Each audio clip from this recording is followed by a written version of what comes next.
All right, so we're gonna do things a little different. We're gonna do a walk through here on a PowerPoint, and we're gonna be reviewing or sort of applying what we learned the other day with these trig functions. And so what are they used for? Well, they're used for all kinds of things. They're used to model anything that oscillates between large and small, or up and down, or back and forth.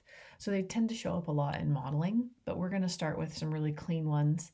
And then as we go into statistics and statistical modeling, we'll be using our graphing calculator later this week and next week to do these same kinds of things, but with not perfect data. So we're going to look at Johnny here, and Johnny's bike is going along, and right about here, he hits a tack. Okay, and so as he hits this tack, now as the wheel goes around and around and around, we're going to be saying as time progresses, where is the tack? So we have all this key information here, and let's see if we can come up with a graph.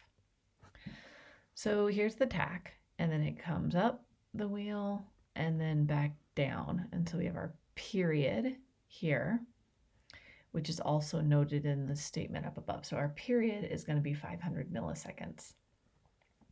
Then we've got our amplitude here from the top to the middle is going to be 16, right? Half of 32.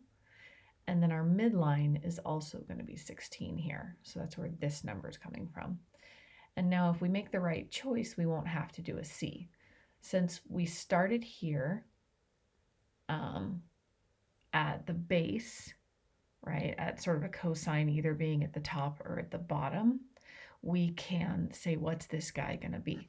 So if we take this information right here, and since we know it's going to be a cosine, we're going to say that this doesn't need a transformation.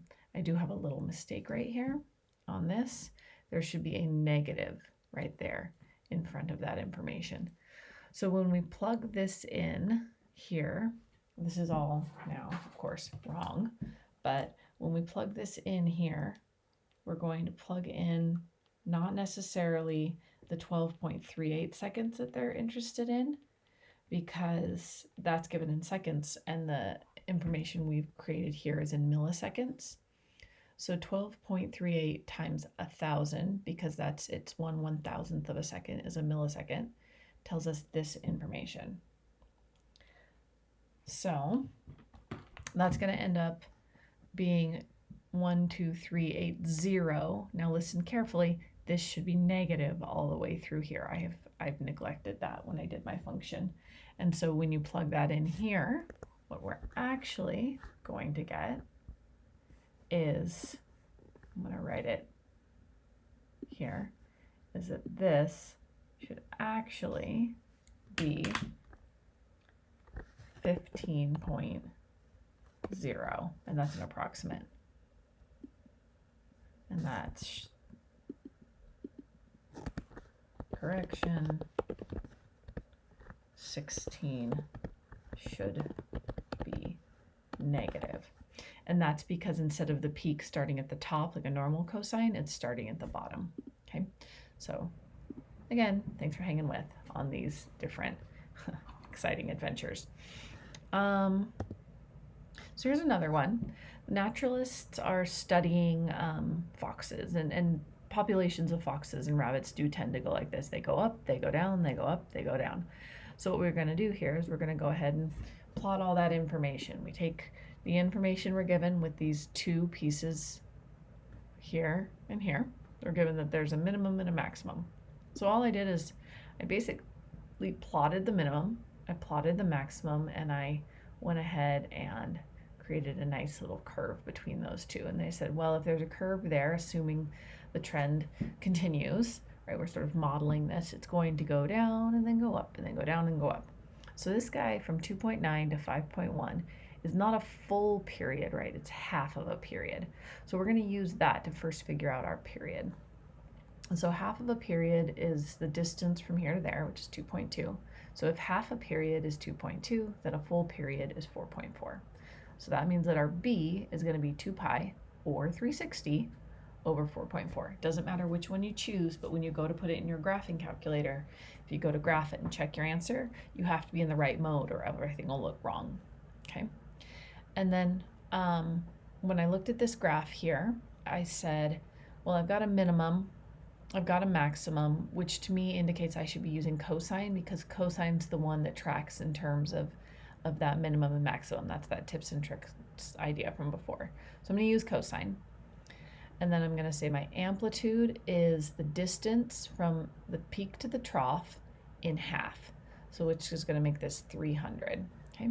C, I'm just going to find that maximum. How far did it get shifted over? Well, it got shifted over 5.1, so C is 5.1. And then D, our midline here, is going to be 500 here. Okay. I forgot to put my 0.4 there when I was writing with my pen, or possibly it got erased before I save. So then I've come here and I've taken my information and I've graphed it just to check, right? So 300 cosine 2 pi over 4.4. I did mine in radians. SL you do in degrees, HL radians. And so I plotted it. Yep, it all looks good. And then the question initially asked about 625. It said, when is the population 625? So I also graphed y equals 625.